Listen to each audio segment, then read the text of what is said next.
Welcome everyone, my name is Willard Clapper. I'm a veteran firefighter with the Aspen Volunteer Fire Department. This summer marks the 50th anniversary of the Aspen Volunteer Fire Protection District. Actually, it's Fire Protection District and then the Volunteer Fire Department. As a part of our celebration this year, we are spending some time with firefighters from the last 50 years, trying to pull them all together, get some of the stories and ideas and things that they thought about during their time with the Aspen Volunteer Fire Department. Today, you are in for a treat. I have somehow gotten together my brothers and gotten them all together, and I'm going to talk to them about what it was like to be a firefighter in Aspen and to be a member of Aspen's firefighting elite, the Aspen Volunteer Fire Department, and the elite family, which was the Madelon / Clapper, / Caparella / almost everything at the time. You're going to have fun with this. My brothers today, I have my brother Dale, commonly called Squally. I have my brother Tommy, commonly called TC. And I got my brother Jay Bird, commonly called Jay Bird. Jay Bird.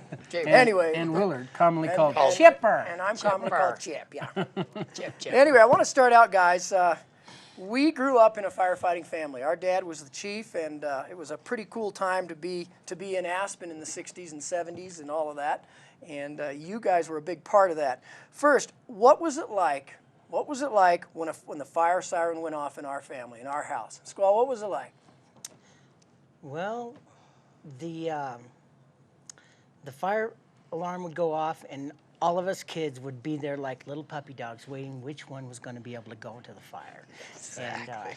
And I think our father would he'd pick the one he wanted to go, and usually it was the oldest, and then it started dwindling down to the youngest. But it was the most exciting. Yeah. Exactly, it was the most exciting time in the world because you knew you got to ride on that truck. You knew that all these big, you know, sweaty macho guys were just gonna be putting it out, and it was unbelievable.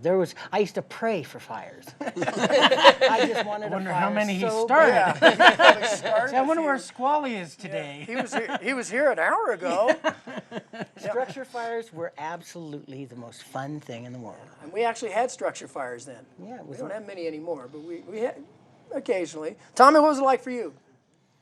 Well, like Squally said, it was so exciting. I can remember sitting down at Riverside, and the fire alarm would go off, and you know we're about 6 blocks away from the fire barn, and Dad would hop in, depending on which car we had, the old Falcon or the Galaxy 500. I remember that yellow car, and sure as heck, as soon as the fire whistle went off, somebody would dash for the car to try to get in, and Dad wouldn't say a word. He'd just kind of point at you, and you knew.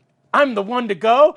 Man, you'd run out to the car, and there your brother would be sitting in the front seat. You'd be going, God, I thought I was the one that was going to get to go this time. Don't be slow. That's right. Don't be slow. Jay Bird, I know that you, not only did you, well, when was your first fire? My first fire, wow, it's a long time, about 9 years old, I guess. So you were 9 years old? Yeah, I got to go about 9, yeah, I was at Cemetery Lane then.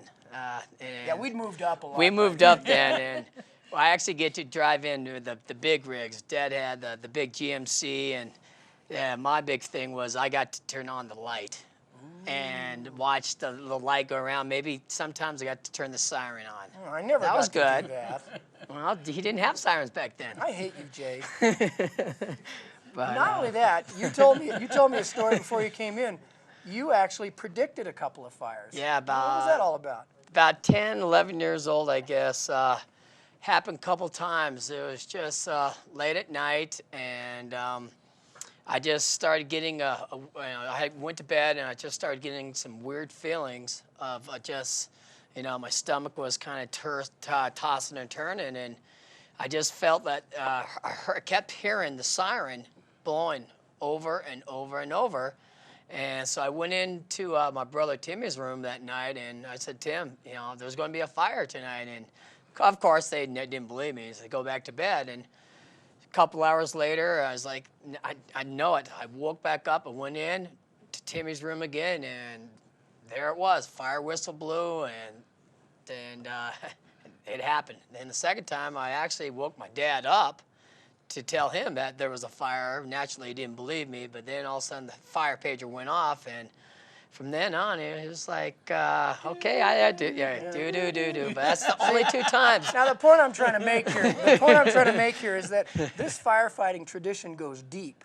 Yeah. And Jay, you're deep. When you start predicting fires, there's 1 of 2 things happening. Either you've been too close to fires for too long, or you're starting them.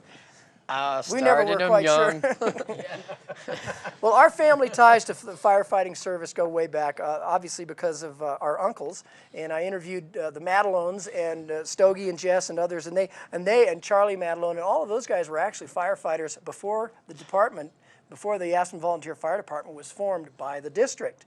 So they were way back, and then our dad came along, and I want to talk about him for a second. He was a pretty special man, still is a special man.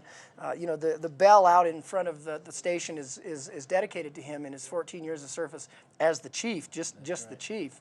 What was special about him? What made him such a great firefighter? Squall? His natural ability to make decisions and get respect from everyone in the department, whether it was someone who knew exactly what he was doing or someone who didn't know anything. He gained respect from everybody, and they loved him. And there could not have been a better fire chief. You know, he just had respect. Yeah. And it was because of his love for everybody, and his knowledge, and his willingness to meet everybody halfway. And he was just a special guy, you know. Yeah, I've never heard a bad word about him. Tom, what do you think? Well, I was sitting the other night just thinking about Dad and about, you know, why he was such a special human being.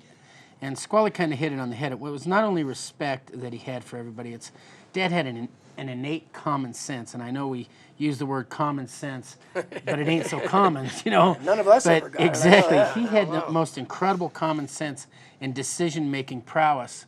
When we'd go into a fire, or, I mean, just, you know, riding along with him to a fire when I was young, I was lucky enough to, I was 16, I believe, when Concept 600 burnt down, and I just happened to get home, and I walked in the house, and I looked outside, and I see an orange glow. It's snowing a bit. It was a January day, or January evening, excuse me. It was about 11, 12 o'clock, and the fire whistle went off, so I jumped right in Dad's Blazer with him, and just listening to him talk to the guys on the way in on the radio, telling people what to do. He just knew what was going on. I remember him saying, Jinx, you know, we're driving in from Sumner Lane. Jinx, get back there and turn off the power. He goes, grab Max and have him turn off the gas. And he told him exactly where it was in Concept 600 building. Yeah. He said, make sure you don't get the trucks too close. This is going to be a hot one. This is before he even got there. And sure enough, when we got there, the thing was in full blaze. And I remember sitting in number 2, the red truck that he drove back from Kansas, and it melted the paint. It was so hot. But I remember Dad saying on the way in, don't park the trucks too close to the fire.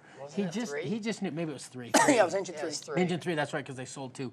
But I mean, he had such common sense and knowledge, and that's where he gained his respect. I mean, we had firefighters from all over the country come and join our department, and you know, they would bring in all these brand new quote-unquote ideas, and after about a week or two dealing with Dad, they went, boy, you know what you're doing, Willard, is absolutely right. You're right on the money.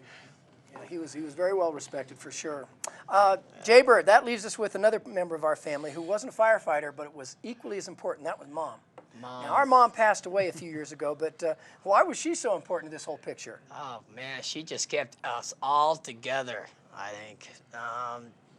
No matter, she just knew that when we went out that she knew that we'd be coming back, and she always believed that we're all going to be coming back together, and she just kept the family together, and it kept Dad going. Yeah, she didn't fight with it, did she? No, she didn't. I don't think she really had a chance, but she was always there, backed up Dad 100%, and I think she backed up all of us also. Yeah. I remember she was one of the ones instrumental in getting those, remember those T-shirts that they had that said firefighter's wife and stuff like that? Yeah. That was the first her volunteer. Her and Rosie were like the first voluntary. Yeah, they were honorary. They received those ladies, and I'm sure you guys all remember this too, that a couple of the big structure fires, you know, out of nowhere, they would go and they'd grab Mrs. Little and they'd go to the bakery and they'd get donuts and they'd go to the fire department and they'd make coffee. I mean, these ladies did a lot of things for the firemen, and again, it was all volunteer. But if it was a big fire, the ladies would get their little group together, Aunt Angie and Judy, and they'd all talk and do whatever. And the next thing you know, there they would be at the fire, you know, here, have a cup of coffee, this, that, and the other. And like you said, Willard, back then we had big structure fires because obviously we didn't have, you know, firefighting. Yeah, all the stuff that you're building Yeah, right exactly. now. I'm going through all that right now. Yeah. How to Which is a prevent great fire thing. 101. Exactly. Yeah, we're not too happy about that, by the way, in our family. Yeah, so whenever there was a fire, though, it was kind of funny. Whenever there was a fire, it was like a family reunion for us. You know, we'd all get there, and there's my uncle, my aunt, my cousin, my aunt, whatever. I was talking to Stogie about his son, Tony.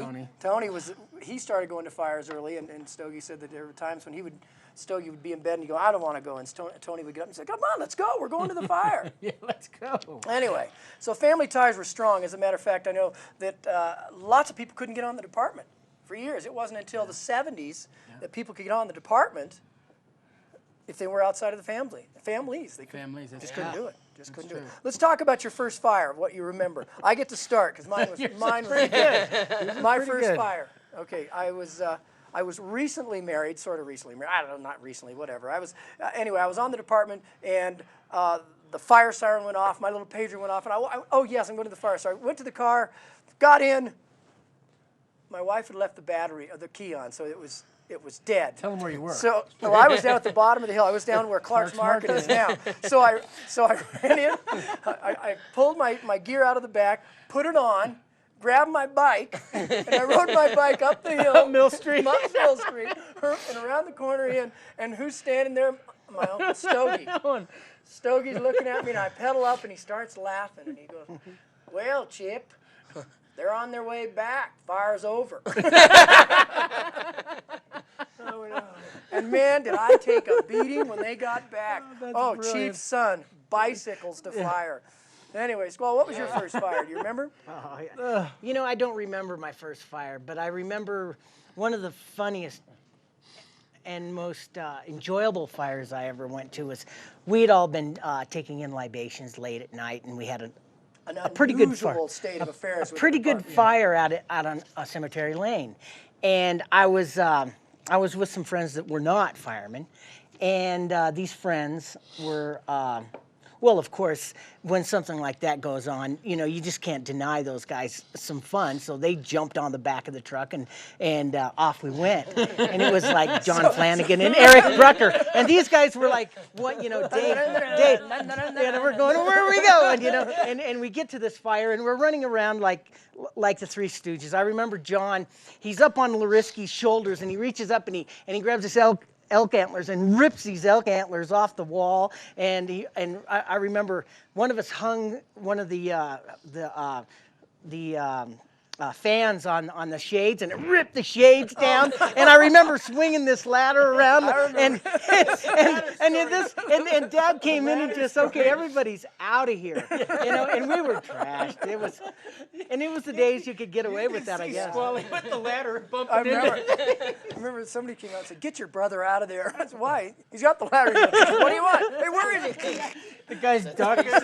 Yeah. But that was one of the, you know, there were other people in this community that helped. Oh, yeah. All the time. Real common. You know, and it was just, you know, if you were anywhere near the certain families, you were welcome to do whatever you wanted to do. You were kind of expected to. Yeah, exactly. Jay told me a story about, where were you? Where'd you help out in the fire? Oh, up at Stranahan's. Yeah. Big fire. I was 16 at the time, and I actually got to use the hose for the first time.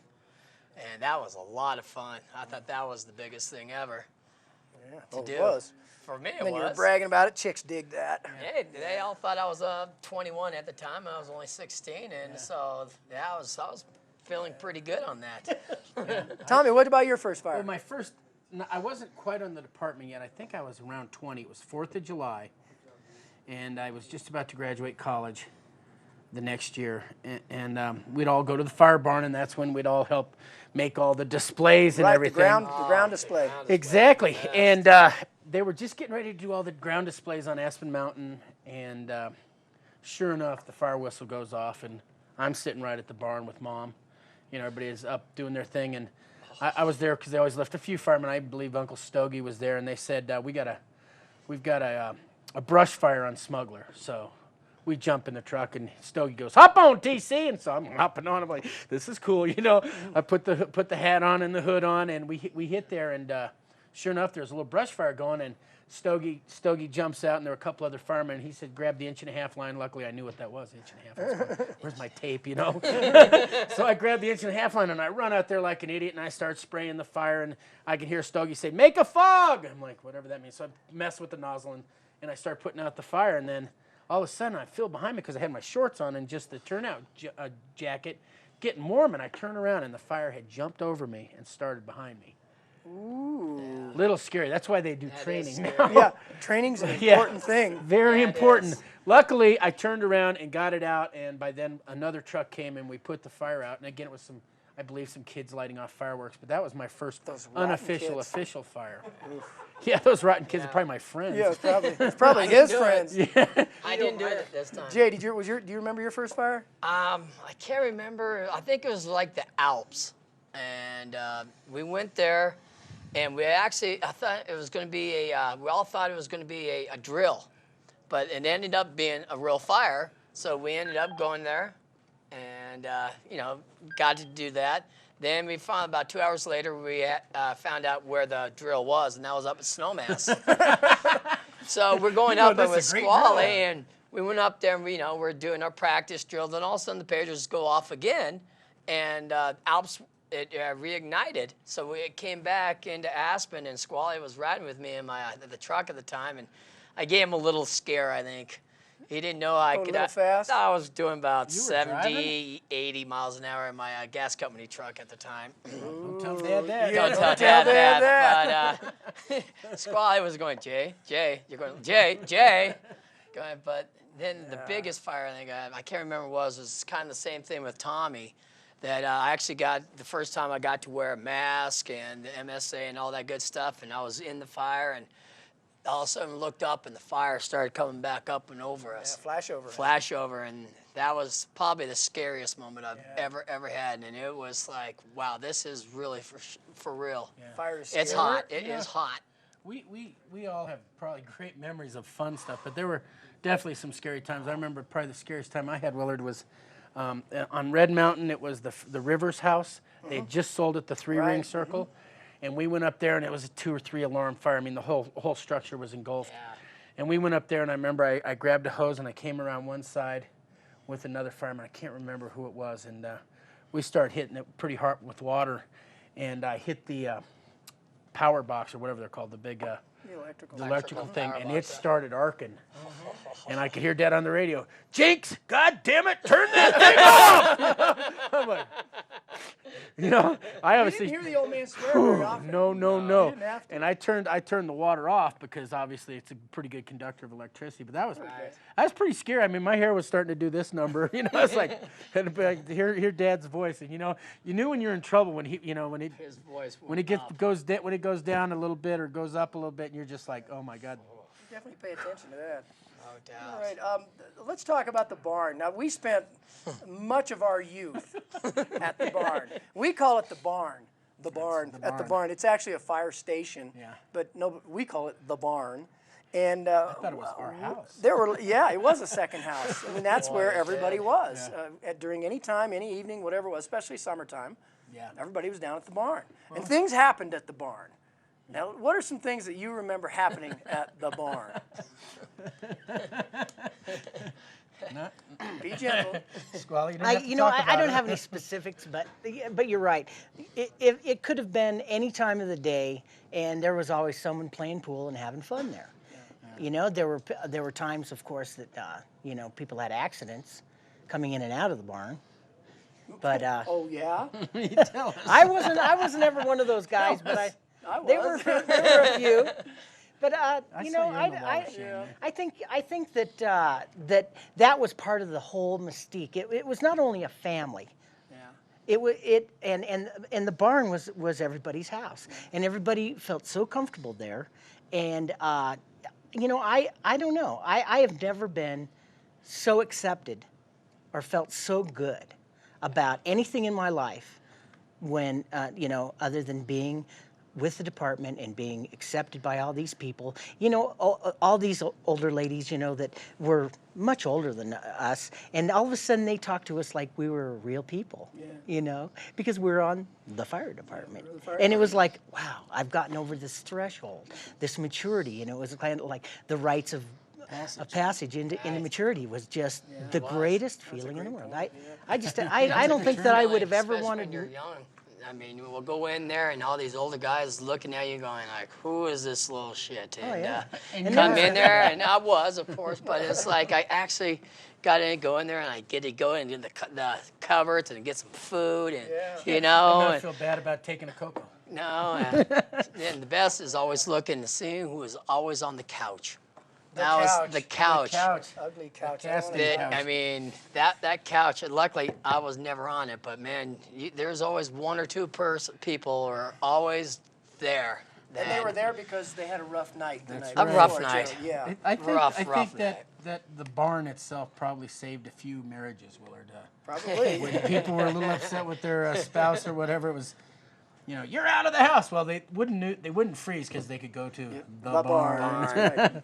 I don't know how many times I would be out and about and with a feminine member of the Absolutely. and we would stop by the barn, and Oh, they just had so to I could check the show new them engine. the hoses and things, Yeah. and it was fun. There was something about the ambiance of the back of a fire truck and a hose truck, as it were, that I think we better leave that one. Yeah, we'll let that one go. Yeah, for but I now. mean, there was 7 was something good. special. The rescue vehicle was very good. It was very toasty. So the barn, and you know what? That hasn't changed today. You know, when people come, and I know the 4th of July, when everybody comes back to the barn, you walk in, and just like Squally said, you feel like you belong. Yeah. You walk in, and you go, I'm a part of this. Yeah, and I used to enjoy the meetings.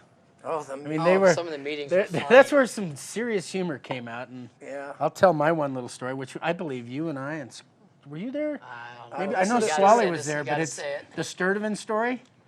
And I remember Dad was standing in front, and he goes, he was chief, and he was getting a little upset about this because we just bought all these beautiful new masks, you know, to wear into the fires. Oh, yes. And he goes, God damn it, I don't care who's there first. You put the mask on before you go in the fire. And this guy, Dick Sturtevant, who's our all-time favorite person, rest in stood up. peace. Stood up. And Dick was missing a couple fingers, and he goes, Willard, I'll tell you 5 reasons why you shouldn't go into a fire without a mask on. And of course, the brothers 3 Dims started laughing so hard. We're talking to ourselves, going, I only count 3.5. I don't see how many he's talking about.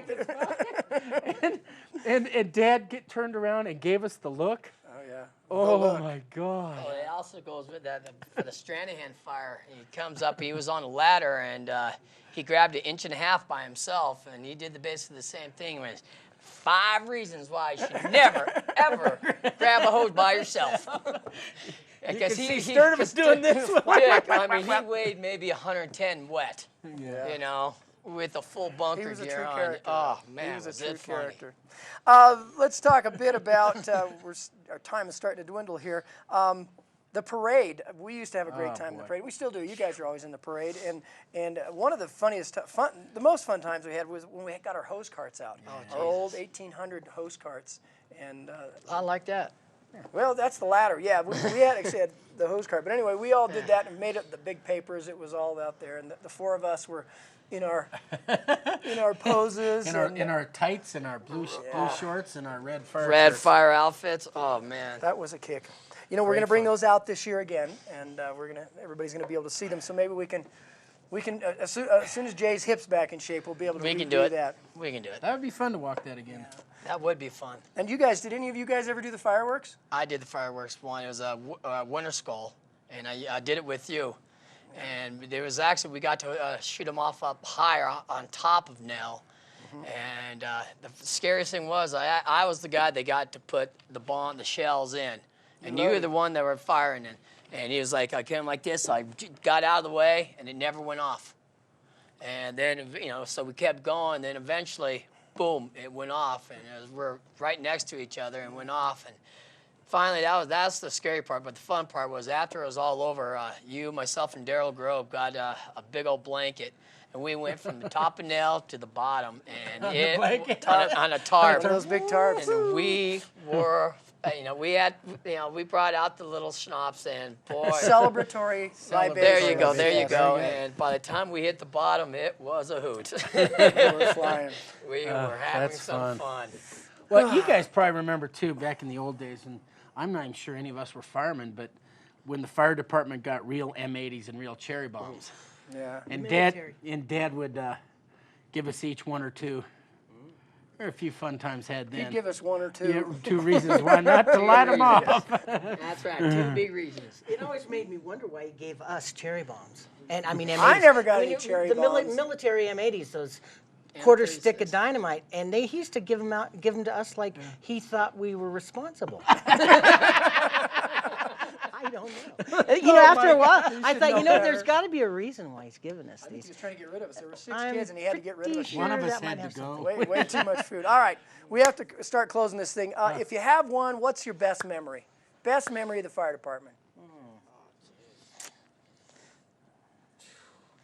If you don't have a best Oh, I memory, know. My best memory of the fire department was having cordon bleu at meetings from Guido Myers, and or you know Prime rib. the Having big prime rib rib. at Guido Aspen Myers You know- used to bring the meals. Oh, big Guido, prime rib. he was just he was so proud that he was able to feed all us guys all the time, and that's was my it, best yeah. memory because boy, you just had a good meal coming once a month, and it was Every Wednesday, unbelievable. every That's first pretty Wednesday. cool. Tommy, what's yours? I think my best memory, and I wasn't even a fireman then, was back in probably the late 60s, early 70s when the Aspen Fire Department would put on the picnic at Wagner Park and then do all the fireworks and everything there.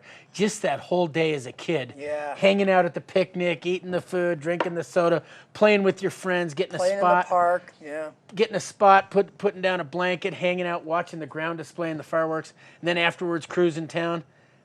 I mean, that was the best. Wasn't I mean, it that cool? was- Being a kid in the park, Wagner In Park for the Aspen. fireworks. and Watching it, people from getting- all over the country, Basalt, Carbondale, Glenwood, all over the country would come. That's what it seemed like Far back then. and wide. They come from Rifle almost. Anyway, that was such an incredible event. And every 4th, it was just awesome. Yeah, that time when it got dark enough, and all of a sudden you'd hear the fire truck coming, and the That's whistle right. started The coming, alarm would and go off. everybody got excited. It was like, all right, here it Engine comes. 1. What about you, Jay? You got a favorite? Probably when I first was accepted onto the fire department. That was a big thrill for me. It was my biggest goal. My love was to be on the fire department. And when I got accepted to be on the fire department, it was probably the best. All right. For me, it's hard to say, but I remember when one point that really sticks in my mind, and we have in the station, you remember, we have the picture board up there, and there's this one special picture board, and it says, every clapper has a bell. Now this bell has a... No, every clapper has a bell. Now this... No, every bell has a clapper. This, Jeez, every every...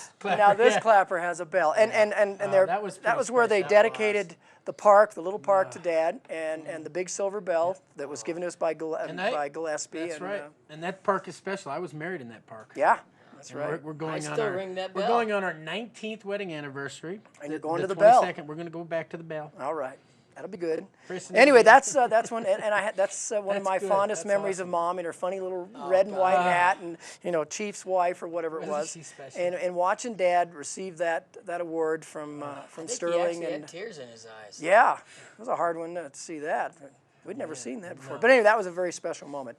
Anyway, I think that's going to bring us to a close here. We could go on forever. I mean, You much could talk time about you the got, bell Marty? itself. yeah. And the fact that they had to go to Texas and bring that bell back after it got stolen. I didn't know that. Yeah, that's another story. We'll have to get to that one next time. Anyway, I'd like to thank my brothers, Dale, Tommy, and Jay, or Squally, TC, and Bird. It's a pleasure talking to you as always. God, did we have the great life growing up or what? was fun. Anyway, perhaps we'll get together another time. Everybody out there, this is GrassRoots TV, and I'd like to thank you for joining us, and I hope you enjoyed it. We'll see you later.